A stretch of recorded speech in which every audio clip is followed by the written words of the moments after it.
Mesdames et messieurs, c'est un honneur et un privilège pour moi de prendre la parole dans ce cadre intellectuel stimulant où il nous est donné de réfléchir ensemble à cette vérité profonde.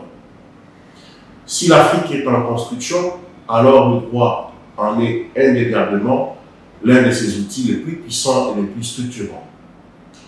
Car construire l'Afrique, ce n'est pas seulement ériger des routes, des ponts ou des institutions. C'est aussi et surtout garantir à chaque individu, à chaque enfant, un cadre juridique protecteur, porteur de dignité, d'équité et d'avenir.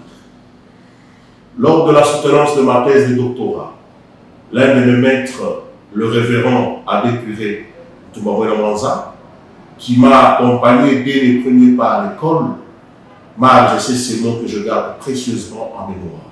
Je cite: « J'attends de toi de la créativité, des efforts pour refonder le droit en général et le droit judiciaire en particulier sur des bases africaines. Il nous faut décoloniser le droit. » Cette interpellation forte me pousse aujourd'hui à revisiter, à questionner et surtout à adapter nos systèmes juridiques aux réalités africaines. Un autre écho de cette nécessité de repenser nos cadres éducatifs et juridiques nous vient d'une vidéo devenue virale sur les réseaux sociaux.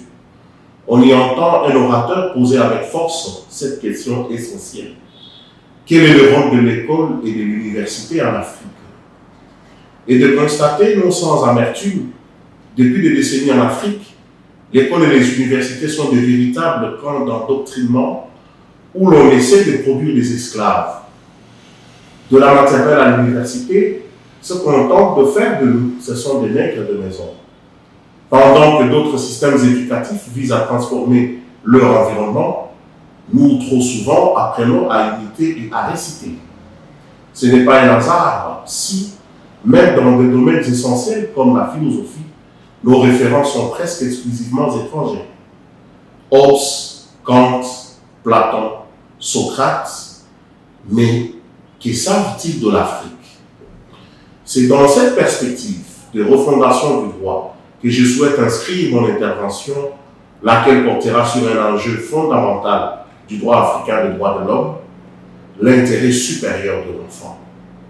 Plus spécifiquement, j'aborderai la manière dont cet intérêt est pris en compte dans les conflits de garde en République démocratique du Congo à travers une problématique encore largement sous-estimée, la coexistence confuse des compétences juridictionnelles. L'Afrique et la RDC en particulier s'est dotée des textes protecteurs, la Charte africaine des droits et du bien-être de l'enfant, la Convention relative aux droits de l'enfant et la loi portant protection de l'enfant prise en 2009. Tous proclament l'intérêt supérieur de l'enfant comme principe cardinal. Mais entre la proclamation des principes et leur mise en œuvre effective dans les prétoires, un fossé persiste. Trop souvent, la garde d'un enfant devient un enjeu entre adultes, un prolongement des conflits conjugaux, et non une décision fondée sur une analyse rigoureuse de ce qui est réellement bon pour l'enfant. Et dans un contexte où les compétences se chevauchent entre tribunaux de paix, tribunaux pour enfants, voire autorités judiciaires et administratives, le risque est grand de voir l'enfant réduit à une variable secondaire. Mon propos tentera donc de montrer pourquoi et comment la clarification et la spécialisation des compétences judiciaires sont une condition nécessaire à l'effectivité du principe de l'intérêt supérieur de l'enfant. Car un droit fou ou mal appliqué n'est pas un droit protecteur. Et en matière d'enfance, l'incertitude judiciaire peut faire naître des injustices irréparables. Je vous invite donc à ce moment de réflexion partagé dans l'espoir qu'il contribue modestement mais fermement à renforcer une justice africaine plus cohérente, plus humaine et véritablement centrée sur l'enfant. Mesdames et messieurs, comme je le disais tantôt, mon intervention porte sur l'intérêt supérieur de l'enfant face à la coexistence des compétences juridictionnelles en matière de garde. Une réflexion à partir du droit congolais. La protection de l'enfant est un impératif juridique et éthique consacré par les textes nationaux et internationaux. Et dans cette réflexion, la problématique, c'est qu'en République démocratique du Congo, les décisions relatives à la garde des enfants souffrent d'un manque d'uniformité et de cohérence à cause de la coexistence des compétences entre différentes juridictions. Si vous lisez l'article 585 du Code de la famille tel que revisé à ce jour, vous trouverez que cette matière est attribuée au juge de paix, saisi principalement en matière de divorce, mais qui devra aussi se prononcer sur la question relative à la protection de l'enfant. La loi portant protection de l'enfant, quant à elle, à son article 99, parle des matières qui sont de la compétence du tribunal pour enfants. Vous verrez qu'il est cité non seulement les matières impliquant les enfants reprochés des manquements, abusivement appelés enfants en conflit avec la loi, mais il y a également les matières qui se reportent à la capacité, à la filiation et à la parenté. Notre recherche a eu pour objectif d'identifier les risques liés à cette dualité de compétences et proposer des pistes de réforme pour une meilleure prise en compte de l'intérêt supérieur de l'enfant. En République démocratique du Congo, cette notion relative à l'intérêt supérieur de l'enfant a comme cadre d'abord les références principales, si on peut les inventorier. On a la loi portant protection de l'enfant, d'ailleurs, qui est une inspiration des différents instruments juridiques internationaux ratifiés par la République démocratique du Congo. Si vous lisez à l'article 123 de la Constitution de notre pays, vous trouverez qu'on prend en compte la protection des populations, des personnes vulnérables. Il y a également le Code de la famille, tel que modifié en 2016, et les différents instruments juridiques que nous avons ratifiés, à savoir la Charte africaine des droits et du bien-être de l'enfant, la Convention relative aux droits de l'enfant, ainsi que les différents protocoles facultatifs et relatifs.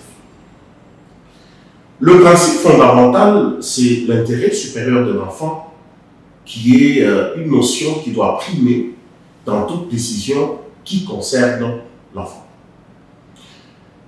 À l'article 6 de la loi portant protection de l'enfant, l'intérêt supérieur de l'enfant est défini comme une préoccupation primordiale dans toutes les mesures prises à son égard. Et par l'intérêt supérieur de l'enfant, il faut entendre le souci de sauvegarder à tout prix ses droits. C'est ainsi que l'un des auteurs estime avec pertinence que cette notion sert à hiérarchiser le droit de l'enfant tout en assurant leur primauté sur ceux des autres ou sur ceux des tiers. C'est là d'ailleurs que nous avons considéré que l'intérêt supérieur de l'enfant constitue en quelque sorte une violation au principe d'interdépendance des droits humains. Et concernant la coexistence des compétences en matière de garde de l'enfant, nous avons constaté qu'en pratique, les affaires de garde sont traitées tantôt par le tribunal de paix, nous l'avons dit, surtout en matière de divorce, tantôt par le tribunal pour enfants, surtout en cas de protection ou de danger. Et nous avons même parlé des autorités judiciaires qui sont en réalité des animateurs de juridiction et même des offices qui peuvent se décider également sur la question de la garde. Et là, nous avons pris en appui l'article 131 qui institue la responsabilité des parents qui soustraient l'enfant qui a été placé en garde par une décision d'une autorité. Cette notion, comme vous le savez, intervient dans la loi portant protection de l'enfant et elle semble être assimilée à la responsabilité pénale pour fait d'autrui, alors qu'en réalité, là, il s'agit bien sûr de la responsabilité pénale à charge des parents qui posent des actes de nature à soustraire l'enfant d'une procédure judiciaire déjà engagée ou à les déplacer contre le contenu de la décision prise par une autorité judiciaire. Quels sont les problèmes que nous avons relevés? Parce que dans cette coexistence de compétences qui laisse la possibilité à ces tribunaux de statuer, c'est-à-dire les tribunaux de paix, les tribunaux pour enfants, il y a absence de spécialisation du juge en matière d'enfance. Il y a des décisions qui sont prises parfois sans enquête sociale ni avis du ministère public. Il y a une faible prise en compte de la vie de l'enfant et il y a les risques de décisions contradictoires ou inadaptées. Par rapport à ces problèmes, il faudra ajouter ou relever le fait que les principes fondamentaux qui régissent la protection de l'enfant, tels qu'énumérés dans les instruments juridiques internationaux, à savoir la survie et le développement, la non-discrimination, la participation et l'intérêt supérieur de l'enfant, sont des principes qui doivent être scrupuleusement observés par tout acteur judiciaire lorsqu'il s'agit de la question impliquant l'enfant. Nous avons voulu mener une analyse jurisprudentielle pour vous démontrer comment la coexistence de compétences, c'est une cause de sérieux problèmes à la protection de cet être vulnérable. Nous avons pris pratiquement 5 décisions, dont 4 sont rendues par le tribunal pour enfants de Mbujimayi et une décision du tribunal de paix de Kinshasa-Gombe, saisie en matière de divorce, mais qui s'est également prononcée sur la question de garde d'enfants. Et dans cette procédure, lorsque la décision a été prise au niveau du tribunal de paix, l'un des parents à qui la garde a été retirée a interjeté appel devant le tribunal de grande instance de Kinshasa-Gombe. D'ailleurs, dans une procédure par défaut, les juges saisis en appel ont retiré la garde au premier parent pour l'attribuer à celui qui avait fait appel par défaut. La mère qui avait perdu la garde est venue en opposition devant le tribunal de grande instance. La décision a été confirmée, disons, pour le compte du père. Et finalement, cette mère est allée en cassation. Vous allez comprendre que la question de garde nécessite une juridiction dont l'animateur est censé maîtriser et manifeste de l'intérêt pour la protection de l'enfant. Quels sont les risques majeurs que nous avons identifiés dans toutes ces décisions que nous avons analysées? Il y a eu notamment l'imprévisibilité des décisions judiciaires, la réduction de l'enfant à un enjeu de pouvoir entre adultes, la fragilisation du droit de l'enfant à un cadre de vie stable et la perte de sens du principe de l'intérêt supérieur de l'enfant. À ces risques, nous pouvons ajouter l'impossibilité de révision.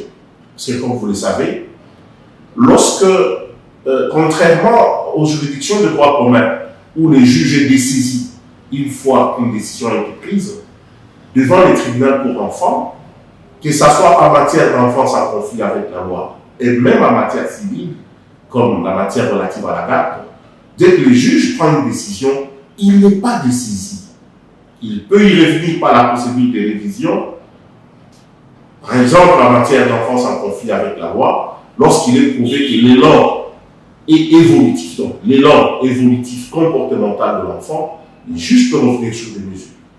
Mais en matière de garde, imaginez si c'est le juge de paix qui est saisi principalement de divorce et qui a appelé les statuer également sur la question de la garde, une fois qu'il est dessaisi, c'est-à-dire en prononçant la décision de divorce, il ne peut plus revenir sur la question de la garde. Alors que le juge pour enfants peut à tout moment revenir si les conditions qui ont été, disons, les conditions contenues dans sa décision par rapport à la gestion des conditions de coparentalité, le parent qui avait reçu la garde peut voir sa garde être retirée en cas de violation de ces conditions établies. Après toutes ces analyses, nous avons estimé qu'il est important de faire des propositions de lege ferenda.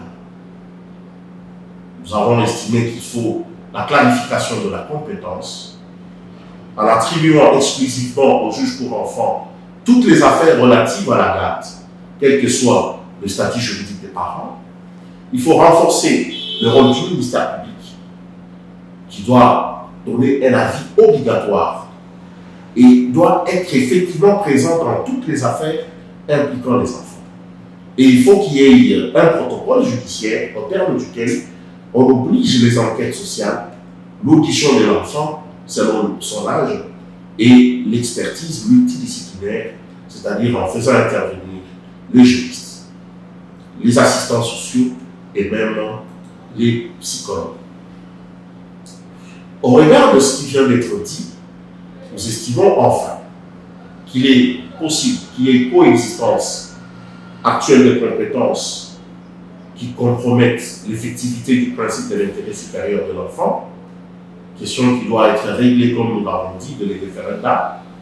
Et pour cela, seule une réforme législative claire, centrée sur l'enfant et appliquée avec rigueur, permettra de garantir des décisions de justice justes, cohérentes et protectrices.